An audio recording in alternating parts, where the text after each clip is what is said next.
السلام علیکم دوستو، میں محمد تیمور دستگیر۔ آج ہم آپ کے لیے جو ٹاپک لے کے آئے ہیں اس میں ہم آپ کو تھوڑا سا گائیڈ کریں گے کہ ہمیشہ اپنی سوچ کو اچھا رکھیں۔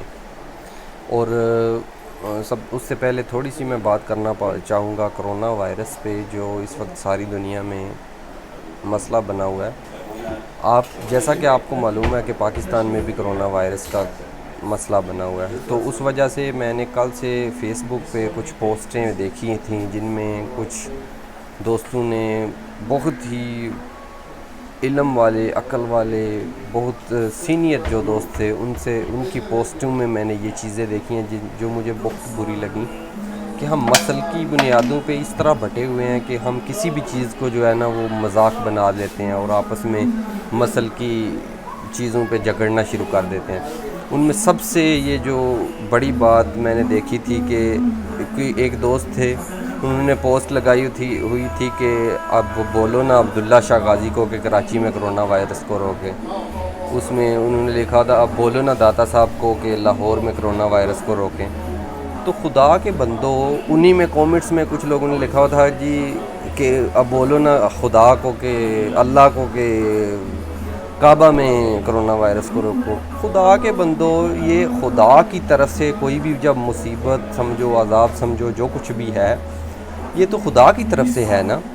تو خدا بھی جب مدد کرتا ہے تو کسی وسیلے کی وجہ سے وہ مدد کرتا ہے۔ تو ہم سب لوگوں کو یہ چیز ضروری سمجھنی چاہیے کہ ان باتوں پہ ہمیں نہیں جھگڑنا چاہیے۔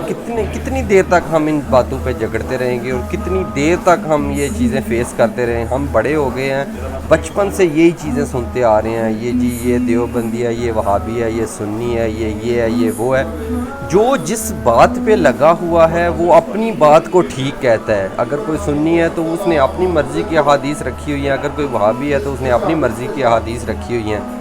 ان کی بات کرو تو وہ ان کی احادیث کو ضعیف قرار دے دیتے ہیں، ان کی بات کرو تو وہ ان کی احادیث کو۔ ہم ان باتوں میں ڈیپلی نہیں جاتے کیونکہ میں دیکھنے میں تو چلو تھوڑا سا مولوی ٹائپ لگتا ہوں گا، مگر نالج اتنا زیادہ نہیں ہے مجھے اسلام کے بارے میں اس لیے بہت زیادہ ڈیپ نہیں جاتا۔ مگر اتنا تو جانتا ہوں کہ حضور صلی اللہ علیہ وسلم نے خود فرمایا کہ یہ جو آپ کے اندر مفتی بیٹھا ہے نا، یہ آپ کو چیزیں بتا دے گا۔ تو اس سے پوچھیں، دیکھیں، آبزرو کریں۔ کچھ ایسی چیزیں ہیں جو خود ہی آپ کا دماغ، آپ کا دل آپ کو بتا دیتا ہے کہ یہ ٹھیک ہے یا نہیں ٹھیک۔ تو اس بحثوں میں یہ ہو گیا وہ ہو گیا پڑھنے کی کوئی ضرورت نہیں ہے۔ آپ دعا مانگتے ہو اللہ سے، اللہ مدد کرتا ہے، اللہ اپنے بندوں کے ذریعے سے بھی مدد کرتا ہے، اس سے کسی کا صدقہ مانگو وہ بھی عطا کرتا ہے۔ یہ تو معاملات ہماری سوچ سے دور ہیں۔ اللہ ہماری سوچ سے بہت ہی بڑا ہے۔ وہ رب ہی کیا جو ہماری سمجھ میں، ہماری عقل میں آ گیا، پھر تو وہ چھوٹا ہو گیا نا، پھر تو وہ محدود ہو گیا۔ وہ تو اتنا بڑا ہے، ہماری سوچیں وہاں تک نہیں پہنچ سکتی۔ تو ہم لوگ کیا چھوٹے چھوٹے لوگوں کو اللہ کے ساتھ جا کے ملا دیتے ہیں، جی یہ شرک کر دیا، یہ کر دیا۔ اتنا شرک اتنا آسان نہیں جتنا آپ نے سمجھ لیا، ہر بات کو شرک پہ لے جاتے ہو۔ تو ان باتوں کو مقصد یہ تھا کہ اپنے آپ کو پہلے سیدھا کریں، خود کو ٹھیک کریں، خود کو سیدھے رستے پہ چلائیں، پھر باقی خود ہی سبھی ٹھیک رستے پہ چلے جائیں گے۔ اور انشاءاللہ ہم اگر متحد ہو گئے ہم مسلمان تو انشاءاللہ اللہ تعالیٰ عزت بھی دے گا۔ اتنے زیادہ مسلمان ہیں اس وقت دنیا میں، مگر کیا ہے ہمارے پاس؟ ہم ذلیل ہو رہے ہیں۔ کیوں ذلیل ہو رہے ہیں؟ صرف ہم متحد نہیں ہیں۔ کب سے یہ باتیں سنتے آ رہے ہیں، یہ ہو گیا، وہ ہو گیا، ایسے ہو گیا، ویسے ہو گیا۔ خدا کے لیے اپنی سوچوں کو ٹھیک کر لیں، اپنی سوچوں کو پوزیٹیو کر لیں، سیدھا سوچا کریں، ہر کسی کے لیے اچھا سوچا کریں۔ ہاں، سوچ سے ایک بات میرے ذہن میں آ گئی، چلو کہ میرا دل ہے کہ آج کی ویڈیو کا نام بھی اچھی سوچ پہ ہی رکھ دیں گے۔ ایک حدیث مجھے یاد آ گئی کہ حضور صلی اللہ علیہ وآلہ وسلم کے پاس، میرے خیال میں اگر کچھ ناموں میں تھوڑا سا کمی بیشی ہو جائے تو معاف کر دیجیے گا، حضرت انس رضی اللہ تعالیٰ عنہ اور حضرت عبداللہ بن عمیر رضی اللہ تعالیٰ عنہ بیٹھے ہوئے تھے اور دروازے پہ دستک ہوئی تو سرکار نے فرمایا کہ اٹھو، دروازہ کھولو، دروازے پہ جو آیا ہے وہ جنتی ہے۔ تو انہوں نے دروازہ کھولا اور ایک غریب انصاری صحابی اندر آئے اور وہ دیکھ کے پریشان ہو گئے، یہ تو پتہ نہیں یہ اس کیا عمل کرتا ہوگا کہ حضور صلی اللہ علیہ وسلم نے اسے دنیا میں ہی جنت کی بشارت عطا فرما دی ہے۔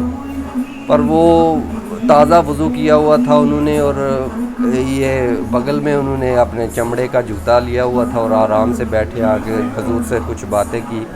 حضور صلی اللہ علیہ وسلم نے ان کا جواب دیا اور وہ چلے گئے۔ اسی طرح وہ دوسرے دن بھی آئے اور یہ صحابی وہاں پہ بیٹھے ہوئے تھے، انہوں نے یہی بات کی۔ تیسرے دن بھی آئے، انہوں نے یہی بات کی۔ تو حضرت عبداللہ بن عمر کو دل میں تجسس پیدا ہوا کہ میں پتہ تو کروں یہ عمل کرتے کیا ہیں جس کی وجہ سے حضور صلی اللہ علیہ وآلہ وسلم نے انہیں اس دنیا میں ہی جنت کی بشارت عطا فرما دی۔ تو وہ اس تجسس میں ان کے گھر چلے گئے اور انہوں نے فرمایا کہ میں آپ کا مہمان بننا چاہتا ہوں۔ اور وہ غریب صحابی انہوں نے بولا کہ آپ کیوں میرے گھر، آپ تو میرے گھر کے قریب ہی ہیں، کوئی مسئلہ ہے گھر میں، کوئی جھگڑا ہو گیا، میرے مہمان کیوں بننا چاہتے ہیں؟ تو وہ انہوں نے فرمایا ہاں اسی طرح سمجھ لیں۔ پھر انہوں نے رکھ لیا انہیں اپنے گھر میں۔ وہ دیکھتے رہے، آبزرو کرتے رہے کہ یہ کرتے کیا ہیں، کون سا عمل ایسا ہے جو مجھ سے زیادہ ہے جس کی وجہ سے سرکار صلی اللہ علیہ وآلہ وسلم نے انہیں جنتی قرار دیا ہے۔ تو جب انہوں نے آبزرو کیا تو وہ تو معمول کی نماز پڑھتے تھے، معمول کا سارا نظام کرتے تھے۔ انہوں نے بولا کہ میں نمازیں بھی تم سے زیادہ پڑھتا ہوں، تم تہجد بھی نہیں پڑھتے، میں وہ بھی پڑھتا ہوں، اور 3 دن ہو گئے میں تمہیں آبزرو کر رہا ہوں، دیکھ رہا ہوں، کوئی اتنا زیادہ صدقہ بھی نہیں دیتے، میں صدقہ بھی بہت زیادہ دیتا ہوں۔ تو انہوں نے فرمایا کہ کیا مسئلہ ہے، آپ میری جاسوسی کیوں کر رہے تھے؟ انہوں نے بولا کہ یار میں 3 دن سے تمہارے گھر میں ہوں اس چیز کا پتہ لگانے کے لیے کہ جب تم وہاں پہ آئے تھے، تمہیں یاد ہے ہم وہاں پہ بیٹھے تھے تو سرکار نے فرمایا تھا کہ تم جنتی ہو۔ تو میرے ذہن میں یہ چیز آ گئی کہ کیا عمل یہ کرتے ہوں گے کہ یہ جنتی، سرکار نے صلی اللہ علیہ وسلم نے انہیں اسی دنیا میں جنت کی بشارت عطا فرما دی۔ تو میں اس عمل کے لیے کو تلاش کرنے کے لیے آپ کے پاس آیا تھا۔ تو وہ انہوں نے فرمایا اچھا چلو میں آپ کو بتاتا ہوں، میرا جو عمل ہے وہ یہی ایک عمل ہے جو مجھے لگتا ہے کہ میں جب بھی صبح اٹھتا ہوں یا رات کو سوتا ہوں تو اپنے دماغ سے وہ ساری چیزیں نکال کے کہ کسی میرے دوست بھائی، کسی جاننے والے کا حسد میں اپنے اندر نہیں رکھتا، اپنی سوچ کو کلیئر کر کے سوتا ہوں، صاف کر کے اپنا دماغ صاف رکھتا ہوں، کسی کے لیے برا نہیں سوچتا، کسی کے لیے حسد نہیں سوچتا۔ تو یہ دیکھیں کہ وہ اینڈ بات یہی ہوئی کہ انہوں نے فرمایا کہ میں سب کو خود سے اچھا جانتا ہوں، میں یہی جانتا ہوں کہ یہ سب مجھ سے اچھے ہیں، میں سب سے ادنا ہوں، اور اپنی سوچ کو میں صرف صاف رکھتا ہوں۔ تو اتنی سی بات ہے۔ تو واقعی میں انہوں نے فرمایا جی بالکل یہ آپ نے بہت اچھی بات کی، جو بندہ اپنے آپ کو صاف رکھتا ہے، اپنی سوچ کو صاف رکھتا ہے دوسروں کے لیے، اللہ تعالیٰ اس کے لیے جنت کے دروازے بھی کھول دیتا ہے اور اس دنیا میں بھی آسانیاں پیدا فرما دیتا ہے۔ تو آپ تمام دوستوں سے یہی التجا ہے کہ اپنے آپ کو صاف رکھیں۔ وہ بابا بلے شاہ کا ایک شعر بھی ہے نا کہ برے بندے نوں میں لبن ٹریا تے برا لبا نہ کوئی، جد میں اندر چاتی پائی تے میں تو برا نہ کوئی۔ تے دوستو اسے گل دے نال پنجابی شعر سی تے اینڈ سی پنجابی تے کر دیننے ہیں۔ اللہ والے۔